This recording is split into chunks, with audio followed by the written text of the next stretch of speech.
নমস্কার প্রিয় দর্শক, ক্যালকাটা ডায়ালগস থেকে মনোজ দাসের প্রীতি ও শুভেচ্ছা নেবেন।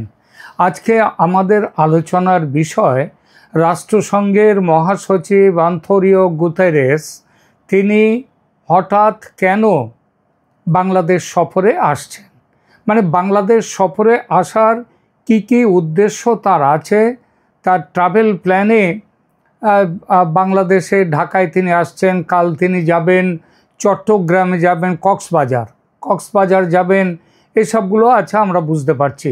কিন্তু হঠাৎ তিনি কেন আসছেন, এই সফরে তার উদ্দেশ্যগুলো আর কি পুরোটা বলা হয়নি। যেটুকু বলা হয়েছে সেটা হচ্ছে যে আমরা জানতে পারছি যে খবরটা, সেটা হচ্ছে গত 7ই ফেব্রুয়ারি বাংলাদেশ সরকারের রোহিঙ্গা বিষয়ক উপদেষ্টা মোহাম্মদ খলিলুর রহমান তিনি রাষ্ট্রসংঘের প্রধান মহাসচিবের সঙ্গে তিনি দেখা করেন। তিনি দেখা করে তাকে তিনি বাংলাদেশের প্রধান অন্তর্বর্তী সরকারের প্রধান উপদেষ্টা আমাদের মোহাম্মদ ইউনূসের একটি নিমন্ত্রণপত্র তাকে দেন। সেই নিমন্ত্রণপত্রে মোহাম্মদ ইউনূস অনুরোধ করেছিলেন আমাদের যে এনাকে মহাসচিবকে গুতেরেসকে বাংলাদেশ ভ্রমণের জন্য, এবং সেই ভ্রমণের কারণ হিসেবে যতটুকু বুঝতে পারছি যে খলিলুর রহমান তিনি হচ্ছে রোহিঙ্গা বিষয়ক উপদেষ্টা আমাদের বাংলাদেশ সরকারের। আবার তিনি এখন যে ওখানে গিয়েছেন কক্সবাজারে যাবেন এটা বলা হচ্ছে, তার মানে রোহিঙ্গা বিষয়টি এখানে মুখ্য উদ্দেশ্য, একটা বড় উদ্দেশ্য রোহিঙ্গা, এটা হচ্ছে সফরের ঘোষিত উদ্দেশ্য। তবে অঘোষিত উদ্দেশ্য কিছু অবশ্যই আছে ঘোষিত উদ্দেশ্যের বাইরে। এই অঘোষিত উদ্দেশ্যের কথাটা পরে বলবো, আগে ঘোষিত উদ্দেশ্য নিয়ে কিছু কথা আপনাদের বলি। আরাকান আর্মি রাখাইন প্রদেশকে মূল মিয়ানমার থেকে বিচ্ছিন্ন করে ফেলেছে, সেখানে নিজেদের শাসন প্রতিষ্ঠা করেছে এবং তাদের পরিকল্পনা স্বাধীন একটি রাষ্ট্র তৈরি করবার। তাহলে গুতেরেস মহোদয় কার সঙ্গে কথা বলবেন?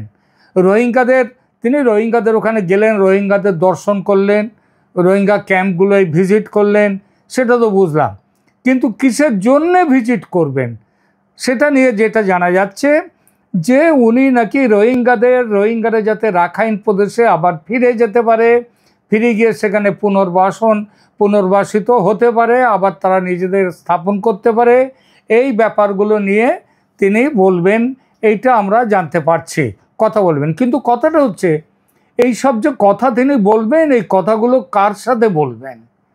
তিনি মিয়ানমারের সরকারের সঙ্গে বলবেন, নাকি রাখাইন প্রদেশের যে বর্তমান সরকার আরাকান আর্মি তাদের সঙ্গে কথাগুলো বলবেন? কার সাথে বলবেন?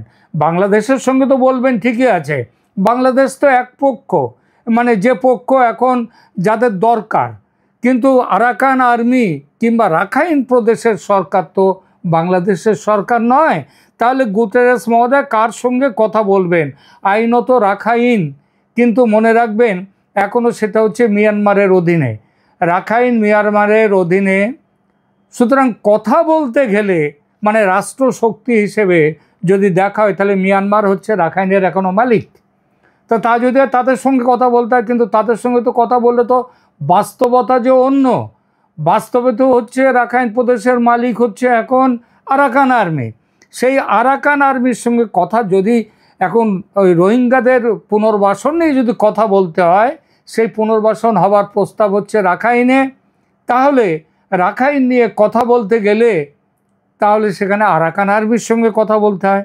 কিন্তু রাষ্ট্রসংঘের মহাসচিব হয়ে মিয়ানমারকে এড়িয়ে তিনি যদি এদের সাথে কথা বলতে আসেন আমাদের আরাকান আর্মির সঙ্গে, তাহলে কিন্তু সেটা হয় নিয়মের ব্যত্যয় হয়, নিয়মের পরিপন্থী হয়, আন্তর্জাতিক আইনের পরিপন্থী হয়। সেটা রাষ্ট্রসংঘের মহাসচিব হয়ে তিনি কিন্তু করতে পারেন না। তাহলে তিনি কি করতে পারেন? তিনি মানে সরাসরি মানে স্বঘোষিত মানে গোপনে একটা বৈঠক করতে পারেন আরাকান আর্মির সঙ্গে, আর মিয়ানমারের সঙ্গে সরাসরি কথা বলতে পারেন, এবং আরাকান আর্মির সঙ্গে কথা বলবেন বলে সেখানে তিনি একটা টোপ দিতে পারেন। টোপ মানে হচ্ছে লোভ দেখাতে পারেন। লোভটা কি হচ্ছে, আরাকান আর্মি যদিও রাখাইন প্রদেশ দখল করে নিয়েছে প্রায় প্রায় 90% মতো, শতকরা 90 ভাগের মতো, কিন্তু এই 90 ভাগ সেখানে দখল করেছে। দখল করলেও তাদের রাষ্ট্র হিসেবে তাদেরকে কেউ এখনো স্বীকৃতি দেয়নি, এবং কবে স্বীকৃতি দেবে সেই ব্যাপারটা নিয়ে কিন্তু যথেষ্ট সন্দেহ আছে। তাহলে এখানে একটা পেছনের দরজা দিয়ে একটা খেলা হতে পারে। সেটা হচ্ছে আরাকান আর্মিকে বলা হলো বাংলাদেশ তোমাদের স্বীকৃতি দেবে, সুতরাং তোমরা এই যে রোহিঙ্গা সমস্যা আছে এটা মেটাবার জন্যে তোমরা দেখো, আর বাংলাদেশ স্বীকৃতি দিলে তোমরা আবেদন করো রাষ্ট্রসংঘের কাছে, আমি মহাসচিব আছি, যাতে তোমরা করতে পারো, হয়ে যেতে পারো, সেটা আমরা দেখব। তোমাদের যাতে আইনিভাবে তোমরা যাতে একটা রাষ্ট্র হিসেবে স্বীকৃতি পাও, আমরা সেটা দেখতে পাবো। এই লোভটা দেখাতে পারেন। কিন্তু তারপরে হচ্ছে কি, তারপরে প্রস্তাব হবে রোহিঙ্গারা ফিরে যাবে আরাকানের, ওরা তো আরাকানের বাসিন্দা ছিল, সুতরাং ওদেরকে আরাকানে আবার পুনর্বাসন দাও। এইটা তিনি করতে পারেন। এখন দেখা যাক সেটা কি বাস্তব, কারণ রোহিঙ্গা মুসলমান আর আরাকানি বৌদ্ধদের মধ্যে ভালোবাসা যে কোন জায়গায় আছে সেটা গত বহু বছর ধরে আমরা দেখছি। এবং সেখানটায় বিভিন্ন, এখন নয় আরাকান আর্মি তৈরি হওয়ার আগেই সেখানে রোহিঙ্গাদের নানা লিবারেশন আর্মি তারা কিন্তু তৈরি হয়েছে, এবং তাদের অত্যাচার তারা যে কম করেছে এমন কথা নয়, এবং সেটা আরাকানিরা ভোলেনি। আরাকান আর্মি যেটা গঠন হয়েছে তার মূলে আছে এই রোহিঙ্গা মুসলমানদের প্রতি একটা যে তাদের বলবো ঘৃণা, অথবা তাদের প্রতি বিতৃষ্ণা, অর্থাৎ তাদের প্রতি দুই সম্প্রদায়ের মধ্যে পারস্পরিক হিংসা। এটা হচ্ছে একটা প্রধান জিনিস, এবং এটা বহু পুরনো। সুতরাং ওই আরাকানি যে ওখান থেকে যে বৌদ্ধরা আছে তাদের এবং রোহিঙ্গা মুসলিমদের ওই নদীর এক ঘাটে জল খাওয়ানোটা অত সহজ নয়। জল খাওয়াতে গেলে একটা বড় শক্তির দরকার হয়। বলে না অমুকের দাপটে বাঘে গরুতে এক ঘাটে জল খায়। তো সেই দাপটের যদি একটা জায়গা থাকতো রাষ্ট্রসংঘ যদি যুক্তরাষ্ট্রের মতো শক্তিশালী কোনো এন্টিটি হতো তাহলে নয় কথা ছিল, কিন্তু রাষ্ট্রসংঘ তো হচ্ছে ঢাল নেই, তরোয়াল নেই, নিধিরাম সর্দার, কিছুই নেই তাদের নিজস্ব। তাদের চলে অন্য সবার কাছ থেকে পয়সা নিয়ে তাদের ইয়ে করে। তো এখন যে এই যে ব্যাপারটা রাষ্ট্রসংঘ, এই যে দুনিয়ার দিকে দিকে লড়াই, এটা কি রাষ্ট্রসংঘ কিছু করতে পেরেছে? কোথাও কোনো থামাতে পেরেছে? এই যে ধরুন চীন তিব্বত নিয়ে নিল, তারপর ধরুন রাষ্ট্রসংঘ চুপ থেকে গেল, কিচ্ছু বলল না। রাশিয়া ঝাঁপালো ইউক্রেনের ওপর, 3 বছর ধরে সমানে লড়াই চলছে, সেখানে বহু আহত হয়েছে, হতাহত। রাষ্ট্রসংঘ কিছু করতে পেরেছে? কি ভয়ঙ্কর সেখানে দুর্যোগ নেমে এসেছে মানুষের ওপর, কি ক্ষয়ক্ষতি সম্পত্তির, রাষ্ট্রসংঘ কিছু করতে পেরেছে? কিচ্ছু করতে পারেনি। এই যে গাজা ধ্বংস হয়ে গেল, কিছু করেছে রাষ্ট্রসংঘ? শুধু কিছু হিউম্যানিটারিয়ান এড পাঠিয়েছে, এই তো, আর কিছু তো করতে পারেনি। এই যে লেবাননে যুদ্ধ করলো, লেবানন প্রায় ধ্বংস হয়ে গেল, সেটাও কিছু করতে পেরেছে? এটা আপনি তাকান সারা পৃথিবীর দিকে, রাষ্ট্রসংঘ সব জায়গায় ঢাল নেই, তরোয়াল নেই, নিধিরাম সর্দার। এরা চীন যখন তিব্বত অধিকার করলো কিচ্ছু বলল না, আজ অবধি কিছু বলেনি। চীন উইঘুর মুসলমানদের চীন যে অত্যাচার করে তার বিরুদ্ধে একটি কথা নেই, কিন্তু এরাই আবার কাশ্মীরে মুসলমানদের স্বায়ত্ত শাসন নিয়ে কথা বলে। এই রাষ্ট্রসংঘ, এই গুতেরেস, এই হচ্ছে এনার ভলকার টুর্ক, এনার মানবাধিকার হাই কমিশনার যিনি। এরা কি এদের কোনো ক্ষমতা নেই, অথচ যখন যেখানে যাকে তোয়াজ করার ঠিক করে যায়। এই যে করোনা হলো, করোনার দায় সারা পৃথিবী সব সময় বলছে যে এটা হচ্ছে চীনের একটা ল্যাব থেকে বেরিয়ে আসছে, আর এরা কি বলছে, এই রাষ্ট্রসংঘ, এরা বলছে না এখানে চীনের কোনো অপরাধ নেই, চীনের কোনো দোষ নেই। এই হচ্ছে রাষ্ট্রসংঘ। তো এদের কাজ তাহলে কি করেছে? এ বিগ জিরো, শুধু বড় বড় কথা বলা ছাড়া এদের আর কিচ্ছু নেই। অথচ 1945 সালে রাষ্ট্রসংঘ স্থাপনার মূল উদ্দেশ্য ছিল বিশ্ব শান্তি ও নিরাপত্তা বজায় রাখা এবং মানবাধিকার প্রতিষ্ঠা করা, প্রত্যেকটা জাতির মধ্যে, প্রত্যেকটা রাষ্ট্রের মধ্যে বন্ধুত্বপূর্ণ সম্পর্ক স্থাপনা এবং আগামী প্রজন্মকে যুদ্ধের ভয়াবহতা থেকে রক্ষা করা। এর কোনোটাই 1%, 1% করতে পেরেছে রাষ্ট্রসংঘ? পারেনি। কারণ রাষ্ট্রসংঘের কথা কেউ শোনে না এবং শোনার মতো নয়, কারণ রাষ্ট্রসংঘ সবসময় যার শক্তি রয়েছে তার পেছনেই এরা থাকে, রাষ্ট্রসংঘ। সুতরাং শান্তির ললিত বাণী যথারীতি ব্যর্থ পরিহাস। তো এই রাষ্ট্রসংঘের মূল কাজ দুটো, এখন দুটো কাজে এসে দাঁড়িয়েছে। একটা হচ্ছে যেসব দেশে গৃহযুদ্ধের পরিস্থিতি সেখানে পিস কিপিং ফোর্স পাঠানো আর মানবাধিকার রক্ষার ব্যাপারটা সেটা দেখাশোনা করা। তা বাংলাদেশে আজ যে আসছেন আমাদের রাষ্ট্রসংঘের মহাসচিব গুটেরেস, তিনি যে আসছেন তার আসার পেছনের আসল দুটো কারণ, ওই রোহিঙ্গা কারণ অবশ্যই একটি আসল কারণ হতেই পারে, কারণ যুক্তরাষ্ট্র,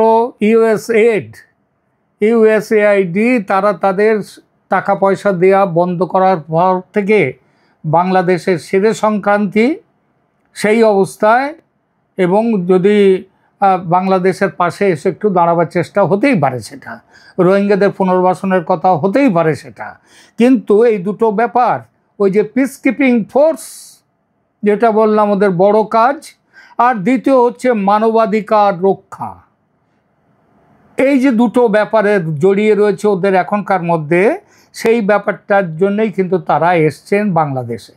দেখুন, পিস কিপিং ফোর্স এটা তৈরি করতে গেলে, এটা চালাতে গেলে পৃথিবীর বিভিন্ন দেশে, এই যেমন বাংলাদেশ থেকে প্রচুর সেনাকে নিয়ে যাওয়া হয়েছে পিস কিপিং ফোর্সে, আফ্রিকায় রয়েছেন। তো এদের জন্য তো খরচ হয়, এদের টাকা দিতে হয়, সেই দেশকেও টাকা দিতে হয়। তো এই টাকাটার পরিমাণ এর জন্য ইউনাইটেড নেশনসের বাজেটের দরকার হয়। এই বাজেট, এই পিস কিপিং ফোর্সের জন্য 2025 সালে কত টাকা বাজেট আছে? কারণ বাজেটটা আছে 2024 জুলাই থেকে 30 জুন 2025 পর্যন্ত এর বাজেট হচ্ছে $5.6 বিলিয়ন মার্কিন ডলার, ইউএস ডলার। এই পরিমাণ টাকা, এই পরিমাণ টাকা কে কতটা দেয়? এই পরিমাণ টাকার প্রায় 27% দেয় আমেরিকা যুক্তরাষ্ট্র। প্রায় 27% দেয় আমেরিকা যুক্তরাষ্ট্র। প্রায় বললাম এই জন্যই, কারণ তাদের ভাগটা হচ্ছে 26.95%। দ্বিতীয় স্থানে যারা বেশি দেয় তারা হচ্ছে চীন। চীন দেয় 18.69%। তারপরে Japan, Germany, United kingdom, France, Italy, Canada, এইভাবে সবাই কিছু না কিছু করে দিয়ে দেয়, এবং পৃথিবীর সমস্ত দেশে দিয়ে দেয়। এই ভারতও দেয় অল্প স্বল্প, এমনকি বাংলাদেশেরও কিছু অল্প কিছু দেওয়ার কথা, কারণ এটা নিয়মটাই হচ্ছে পৃথিবীর সব দেশই এর মধ্যে আসবে, এর মধ্যে থাকবে যারা রাষ্ট্রসংঘের সদস্য। কিন্তু আমেরিকা 27% দেওয়ার কথা, কিন্তু গত কয়েক বছর ধরে আমেরিকা দিচ্ছে। আমেরিকা কংগ্রেস, তখন কিন্তু ট্রাম্প সাহেবের সময় নয়, সময়টা হচ্ছে আমাদের বাইডেন সাহেবের সময়। সেই সময়ে আমেরিকা তারা এটাকে কংগ্রেস সেখান থেকে 25%, অর্থাৎ 25% তারা দিচ্ছে, প্রায় 2% তারা দিচ্ছে না। 2% মানেও প্রচুর টাকা, প্রচুর ডলার। সুতরাং এইটা তারা দিচ্ছে না। এবং ট্রাম্প এসে বলেছেন এখন যে ইউনাইটেড নেশনস তারা তাদের কাজ ঠিক মতো করছে না, এমনকি তাদেরকে বলেছে যে এরা হচ্ছে চীনের এজেন্ট হয়ে কাজ করছে, কথা বলছে, এগুলো পর্যন্ত বলেছে। এবং এরা এমন সব খাতে টাকা খরচ করছে যেটা না করলেও চলতো। সুতরাং আমেরিকা পরিষ্কার বলে দিয়েছে ইউনাইটেড নেশনসকে, পৃথিবীর সব দেশে তাদের জিডিপি ওয়াইজ, তাদের জনসংখ্যার হিসাবে তাদেরকে টাকা দিতে হবে, এবং এই টাকা দেওয়ার ভার সেই জন্য বলেছে এটা না হলে আমরা টাকা দেওয়া বন্ধ করব। এটা আমেরিকা ইতিমধ্যে বলে দিয়ে দিয়েছে। তো এখন এই যে টাকাটা দেওয়ার ফলে এখন তাহলে বোঝা যাচ্ছে গত বেশ কিছুদিন ধরে কিন্তু অর্থ কষ্টের মধ্যে পড়েছে ইউনাইটেড নেশনস, আর কারণ আমেরিকাও তাদের টাকা দিচ্ছে না। এই পরিস্থিতিতে এখন সেখানটাতে কথা চলছে যে পিস কিপিং ফোর্সকে অনেক দেশ থেকে সরিয়ে নেওয়া। তো বাংলাদেশের একটা বড় সংখ্যক সেনা পিস কিপিং ফোর্সে কাজ করছে আফ্রিকায়। তারা এখান থেকে এবং কথা উঠেছে বিভিন্ন মানবাধিকার সংস্থা, বিশেষত বাংলাদেশ নিয়ে যারা কাজ করেন এবং যারা আমেরিকাতে থেকে, নিউ ইয়র্কে থেকে যারা দিলীপ নাথ এবং আরও অন্যান্যরা, তারা যে কাজটা করেন, তারা ইতিমধ্যেই রাষ্ট্রসংঘের কাছে রিপ্রেজেন্টেশন জমা করে দিয়েছেন যে বাংলাদেশ সেনাকে পিস কিপিং ফোর্স থেকে সরিয়ে নিয়ে আসুন। কারণ দুটো, কারণ কিন্তু শুধু টাকা পয়সার ব্যাপারটা নয়। কারণটা হচ্ছে তাদের কথায়, এবং যেটা ঠিকই, সেটা হচ্ছে যে দেশে গণতন্ত্র নেই সেই দেশের কোনো সেনা পিস কিপিং ফোর্সে যেতে পারে না। বাংলাদেশে গত 7 মাস ধরে গণতন্ত্র নেই, সুতরাং বাংলাদেশের সেনাকে ফিরিয়ে দেওয়া হোক বাংলাদেশের সেনাকে। এটা ছাড়াও আরও একটা কারণ, এই যে কিছুদিন আগে আমাদের সেনাপ্রধান জেনারেল ওয়াকারুজ্জামান তিনি বলেছেন যে দেশের শান্তি শৃঙ্খলা বজায় রাখতে গেলে যে পরিমাণ সৈন্যের দরকার হয় সেটা আমাদের নেই, কারণ আমাদের 30,000 মাত্র সেনা, সেই সেনা নিয়ে সারা দেশটাকে দেখা যায় না শান্তি শৃঙ্খলা। তার মানেটা কি?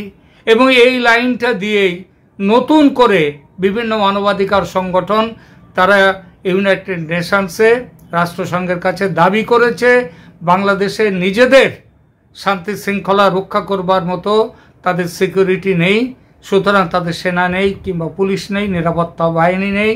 সুতরাং বাংলাদেশের যে বাহিনী এখন অন্য দেশ আছে তাদেরকে ফেরত পাঠিয়ে দাও। এটা যদি ফেরত দিতে হতে গেলে বাংলাদেশে একটা তুলকালাম ব্যাপার ঘটে যাবে, কারণ বাংলাদেশের সেনায় যারা কাজ করে তাদের একটা বড় অংশের স্বপ্ন থাকে যে চলে যাব বাইরে, কিছুদিন থাকবো, টাকা পয়সা ভালো আসবে, সেটা নিয়ে রিটায়ার করব। এইটা একটা ব্যাপার থাকে, কিন্তু সেইটা আঘাত লেগে যাবে, এবং সেই আঘাতটা লাগলে তার ফল এখন সে দেশের শাসক ব্যবস্থা, সরকারে যারা আছে তাদের উপরে আসবে। তাদের ওপরে যদি আসে, সেই জন্য সেই ব্যাপার নেই। আর বাংলাদেশ তো বহুদিন ধরে সেখানে সেনা পাঠাচ্ছে সব দেশে, সুতরাং বাংলাদেশের ব্যাপারে একটা চূড়ান্ত সিদ্ধান্ত এই ব্যাপারে নিতে গেলে রাষ্ট্রসংঘের পক্ষে থেকে তারা মনে করেছেন হয়তো যে বাংলাদেশের যে প্রধান উপদেষ্টা রয়েছেন, সেনা প্রধান রয়েছেন, তাদের সঙ্গে এখানে এসে কথা বলবেন। এটা হচ্ছে একটা বড় কারণ, এবং সেই কথা বলতেও এবার তারা এখানে আসতে পারেন তিনি। দ্বিতীয় যে ব্যাপারটা রয়েছে, আরও একটা ব্যাপার, সেটা হচ্ছে মানবাধিকার কমিশন। মানবাধিকার কমিশন যেটা রাষ্ট্রসংঘের, তারা কিছুদিন আগে বোধহয় মাস দেড়েক হলো, তারা একটা রিপোর্ট দিয়েছেন। সেই কমিশনের যে হাই কমিশনের দায়িত্বে যিনি আছেন, মানে বাংলাদেশে রাষ্ট্রসংঘের মানবাধিকার বিষয়ের দায়িত্বে, বাংলাদেশে নয়, তিনি সর্বত্রই, তিনি সব জায়গাতেই আছেন। তো তিনি ভলকার তুর্ক, তিনি এমন একটা কথা বলেছেন কয়েকদিন আগে বিবিসির সাথে একটা সাক্ষাৎকারে, তিনি বলেছেন বাংলাদেশে আমরা অনেক বড় কাজ করেছি। সেই বড় কাজটা কি? সাংবাদিক জিজ্ঞেস করেছিলেন আপনারা কি কোনো কাজ করলে তার কোনো রেজাল্ট পাওয়া যায়? তার উত্তরে বলেছিলেন আমাদের রেজাল্ট কোথায় কি পেয়েছি তার জন্যে আমি একটা দেশের নাম করব, বাংলাদেশ। বাংলাদেশে গত বছর জুলাই মাসে যে ষড়যন্ত্র বা উত্থান যা হচ্ছিল, সেই উত্থানের সময় আমরা করেছি কি, মানে রাষ্ট্রসংঘের উনি ভলকার তুর্ক, উনি ফোন করেছিলেন তিনি আমাদের এর সাথে সেনাপ্রধানের সঙ্গে, এবং ফোন করে বলেছিলেন যেন ছাত্র জনতার উপরে কোনো রকম গুলিগোল্লা না চালানো হয়, তাদের পক্ষে যেন কোনো অস্ত্রশস্ত্র ব্যবহার না করা হয়। যদি তা করা হয় তাহলে কিন্তু রাষ্ট্রসংঘ থেকে পিস কিপিং ফোর্সকে সরিয়ে দেয়া হবে, এটা তারা বলেছিলেন। এবং তার জন্যে তার কথা হচ্ছে আমাদের কথা শুনেই তো সেনা তার রাইফেল নামিয়ে রেখেছিল, গুলিগোল্লা চালায়নি। এই কথাটা বলার মানেই হচ্ছে যে ওই যে সময় গত বছর যে ষড়যন্ত্র বা জুলাই বিপ্লব না অভ্যুত্থান যেটাই বলুন, সেই জুলাই সেই অভ্যুত্থানে কিন্তু সেটা যে বিদেশি শক্তি এবং রাষ্ট্রসংঘের তাতে মদত ছিল সেটা পরিষ্কার বোঝা গেছে। অর্থাৎ বাংলাদেশে গত বছর যা হয়েছে তাতে যেমন ডিপ স্টেট ছিল, তাতে যেমন বাইডেন প্রশাসন ছিল, তাতে পশ্চিমা শক্তির একটা বড় অংশ যাতে তাতে মদত দিয়েছিল, ওই ষড়যন্ত্রে তারাও লিপ্ত ছিল। তার সঙ্গে জানা গেল রাষ্ট্রসংঘও তাতে একটা পার্টি ছিল এবং এর বিরুদ্ধে রাষ্ট্রসংঘে মানবাধিকার বিভিন্ন সংস্থার তরফ থেকে প্রতিবাদও গেছে। বলা হয়েছে রাষ্ট্রসংঘের এই ভূমিকা এটা কতটা খারাপ, কতটা অন্যায় সেটাও বলা হয়েছে। সুতরাং রাষ্ট্রসংঘ এর ব্যবস্থা করুক, কি করবে। আর একটা জিনিস সেখানটায় তারাও বলেছেন যে এই যে একটা কমিশনের রিপোর্টটা দেওয়া হয়েছে 1.5 মাস আগে, এই রিপোর্টটা এটা রাষ্ট্রসংঘ এবং তার যা কর্মী কিংবা অফিসার যারা এখানে আছেন তারা এটা তৈরি করেনি। এবং জামাত শিবিরের এক ছাত্র শিবিরের তিনি তো পরিষ্কার করে বলে দিয়েছেন এই রিপোর্টটা তিনি তৈরি করেছেন, গত কয়েক মাস ধরে এই রিপোর্ট তৈরির ব্যাপারে ব্যস্ত ছিল। এটা হচ্ছে কি, এটা রাষ্ট্রসংঘ, এটা তো আর একটা সন্ত্রাসবাদী সংগঠন হয়ে যাওয়ার মতো হয়েছে রাষ্ট্রসংঘ। এদের কোনো আইন নেই। সুতরাং এই ব্যাপারটা নিয়েও ওই রিপোর্টের প্রত্যেকটা যে সমস্ত ভুল ভ্রান্তি ইত্যাদি রয়েছে সবগুলো রাষ্ট্রসংঘের কাছে স্মারকলিপি দিয়ে সেইগুলোকে সব দেখানো হয়েছে যে এই সবগুলো করা হয়েছে। এটা অত্যন্ত বায়াসড একটা রিপোর্ট এবং এই বায়াসড রিপোর্টের জন্য রাষ্ট্রসংঘের যা করণীয় সেটা করা উচিত, উইথড্র করা উচিত এই রিপোর্ট। তার জন্য আজকে আসতে পারেন ভালকার তুর্ক, তিনি 4 দিন থাকবেন, একদিন নাই কক্সবাজারে, বাকি দিনগুলো ওখানে ঢাকাতে থাকবেন। থেকে তিনি কি করবেন, তাদের নিজেদের যে সংগঠনের লোকজন যারা আছে তাদের সাথে বসে এই সমস্তগুলো দেখবেন।